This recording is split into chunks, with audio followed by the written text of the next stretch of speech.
Jambo la kwanza muhimu ni kuhusiana na kukamatwa kwa makamu mwenyekiti wa Chama cha Demokrasia na Maendeleo, yeye na wafuasi wake katika eneo ambalo mimi mkuu wa mkoa ninahudumu, mkoa wa Dar es Salaam, katika eneo la Kariakoo.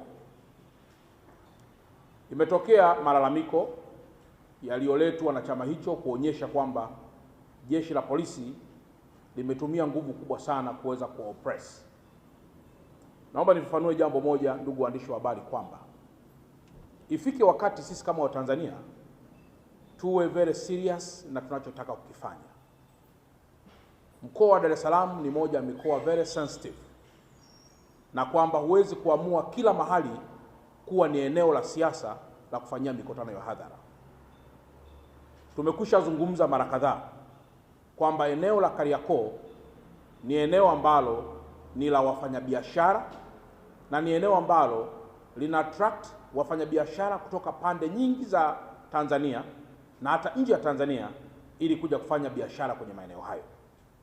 Muda mwingi maeneo hayo yanakuwa na misongamano, na tunatumia nguvu kubwa sana pia kuweza kulinda raia na mali zao ili kuhakikisha wanafanya biashara katika mazingira rafiki na mazingira ambayo hayataharibiwa na jambo lolote. Tunapogeuza viunga vya Kariakoo kuwa ni maeneo ya mikutano ya kisiasa, inaweza ikapelekea kuleta vurugu, jambo ambalo tunaweza kusimamisha biashara na taifa likakosa kodi. Nitumie nafasi hii kusema na kuonya tena kwamba tukiruhusu tabia hizi ambazo si sawa sawa, tunaweza siku moja tukajikuta mikutano ya hadhara inafanyikia makanisani, mikutano ya hadhara inafanyikia misikitini, mikutano ya hadhara inafanyikia kwenye mahospitali, na mikutano ya hadhara inafanyikia kwenye maeneo ambayo hayajakusudiwa. Naomba nitoe rai kwa viongozi wote wa vyama vya siasa kwamba tunapozungumzia umuhimu wa kulinda maslahi ya taifa letu tunamaanisha, na tunapozungumzia umuhimu wa kukabiliana na masuala yoyote yanayoharibu amani ya taifa letu tunamaanisha.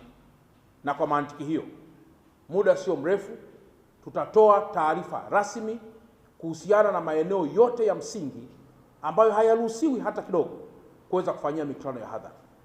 Mojawapo ni maeneo sensitive kama haya ya Kariakoo ambayo huwezi kuamua kufunga barabara kwa sababu ya mkutano wa hadhara. Tukifanya namna hiyo, tutakuwa tunajichelewesha pamoja na kutengeneza sifa za kijinga ambazo hazitastawisha taifa letu.